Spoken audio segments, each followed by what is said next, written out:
Here's a menacing bird that isn't.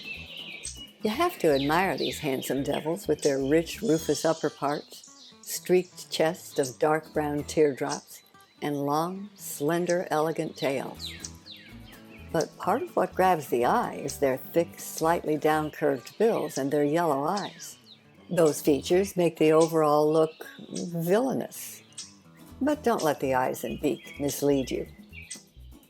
That powerful bill attacks only bugs. It shoves aside leaf litter and pummels the soil searching for grubs, because insects are the chief part of this bird's diet. You wouldn't think a bird barely the size of a blue jay could jackhammer up clods of mud almost the size of a fist. But you gotta work hard for something as juicy as grubs. Because brown thrashers get most of their food by digging, two traits follow.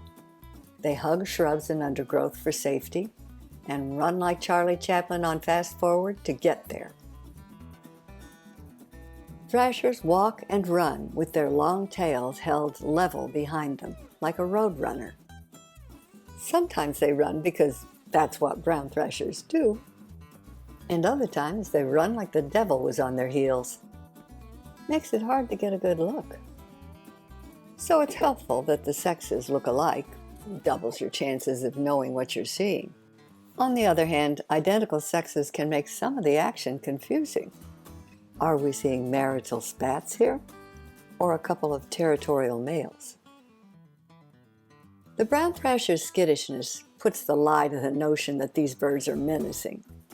They live their lives diving for cover and emerging with a full stop to check for predators.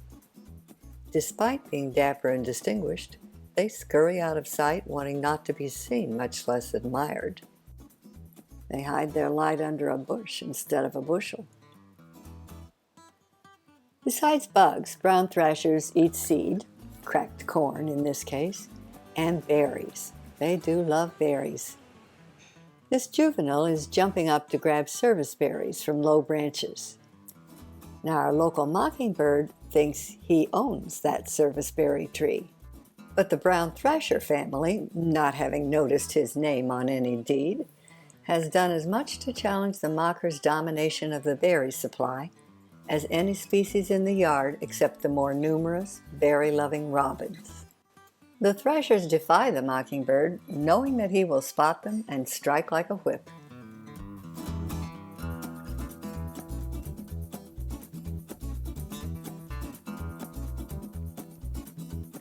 Brown thrashers have something more in common with mockingbirds than love of berries. Both species are mimids, in other words, capable of mimicking the songs of other birds. The mockingbird is more famous than thrashers because, well, he's better at it.